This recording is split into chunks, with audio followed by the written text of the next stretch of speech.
Review Hyundai Ioniq 5, bedah fitur dan impresi berkendara.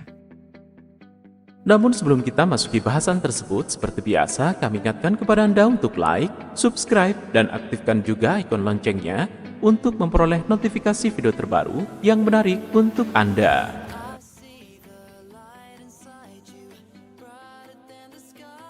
Hyundai Ioniq 5 resmi mengaspal di Indonesia.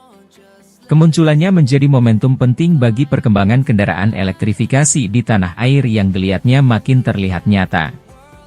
Ioniq 5 boleh dibilang selamanya akan tercatat sebagai mobil listrik murni alias Battery Electric Vehicle, BEV, pertama dari pabrikan besar yang diproduksi lokal.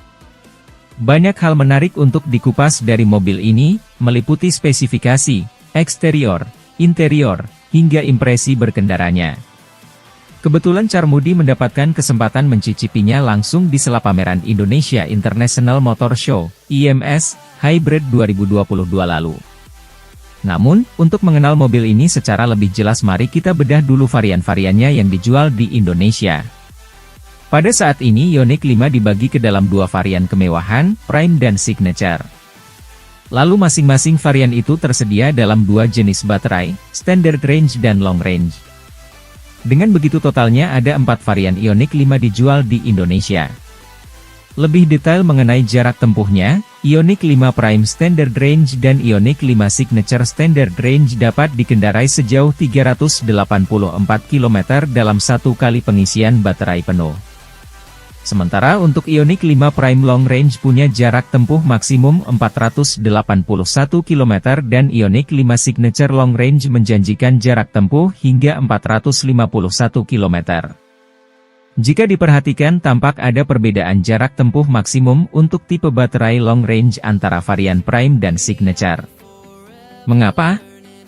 Hal itu disebabkan perbedaan detail spesifikasinya, semisal penggunaan lingkar roda lebih besar pada varian Signature atau bobotnya. Berapa lama ngecas baterai Ioniq 5? Dalam keterangan resminya Hyundai menjelaskan Ioniq 5 butuh waktu 5 jam, Prime Standard Range dan Signature Standard Range, atau 6 jam, Prime Long Range dan Signature Long Range, untuk pengisian daya hingga 100% menggunakan wall charger atau AC charger. Sementara untuk sebatas mencapai 80% dengan fasilitas fast charging atau DC charger 50 kW dibutuhkan waktu 46 menit, Prime Standard Range dan Signature Standard Range, dan 57 menit, Prime Long Range dan Signature Long Range. Terkait fasilitas pengecasan, Hyundai berencana mendirikan super fast charging kapasitas daya 350 kW yang memungkinkan semua tipe Ioniq 5 dapat melakukan pengisian daya 80% hanya dalam waktu 18 menit. Spesifikasi Standard Range dan Long Range.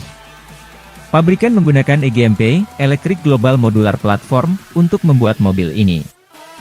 EGMP itu sendiri disiapkan secara khusus untuk menjadi basis mobil listrik. Dengan begitu akan terdapat beberapa keuntungan. Di antaranya pabrikan lebih leluasa dalam mendesain eksterior, kabin lapang, dan tentunya kinerja fitur-fitur kelistrik lebih optimal. Spesifikasi Hyundai Ioniq 5 Indonesia dapat dikatakan agak berbeda dengan versi luar negeri.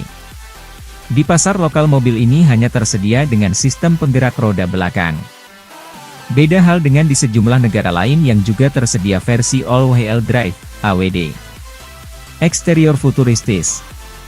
Jangan aneh jika Carmudian menjadi pusat perhatian di jalan raya ketika mengendarai mobil ini. Penampilan eksterior Ioniq 5 memang sangat berbeda dibandingkan mobil-mobil yang banyak beredar saat ini.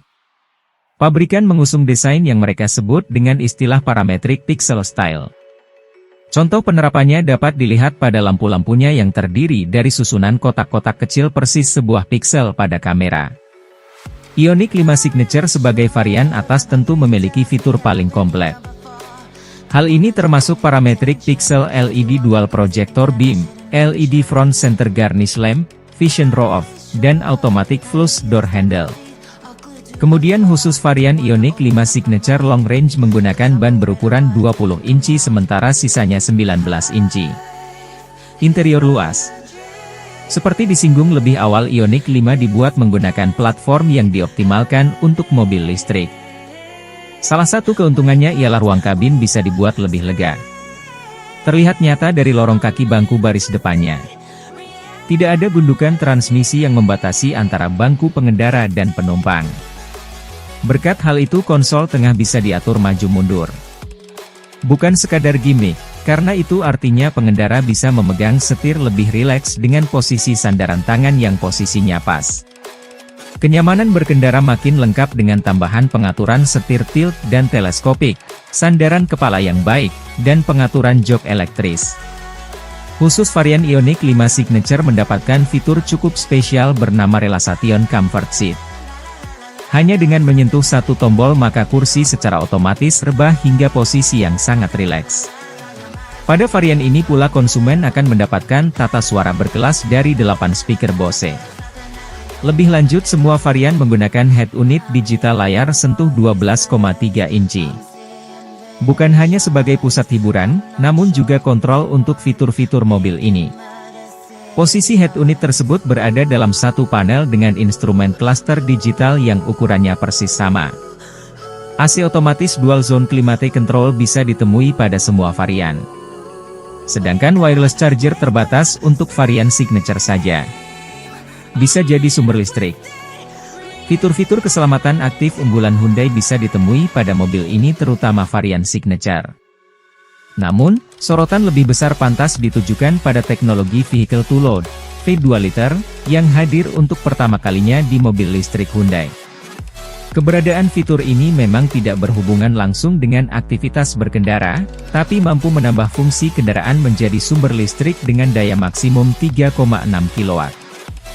Listriknya bisa disalurkan ke berbagai barang elektronik, baik untuk penggunaan di dalam atau di luar mobil. Keberadaan fitur ini akan sangat bermanfaat bagi pemilik untuk menggunakan barang elektroniknya di luar ruang. Sebagai catatan, fitur V2 liter hanya bisa digunakan ketika kapasitas baterai mobil ini antara 20–100%. Impresi berkendara. Membiasakan diri dengan beberapa hal baru. Demikianlah yang harus dilakukan seseorang ketika mengendarai Ioniq 5. Sebabnya beberapa tombol atau tuas menempati posisi tak umum. Contoh kecil ialah tuas transmisi yang berada di sebelah kanan lingkar setir. Kemudian tombol rem parkir sekaligus auto hold-nya juga berada di sisi yang sama. Seperti diketahui, umumnya kedua barang tersebut berada di sisi kiri pengemudi tepatnya di konsol tengah. Pun demikian dengan pedal shift dari mobil ini yang fungsinya berbeda dengan mobil pada umumnya. Pedal shift Ioniq 5 berguna mengatur tingkat kekuatan regeneratif braking, bukan downshift atau upshift. Pedal shift ini juga yang perlu digunakan oleh pengemudi untuk masuk ke mode e-pedal. Dengan fitur ini maka mobil dapat dikendarai hanya dengan satu pedal saja, yaitu pedal akselerator.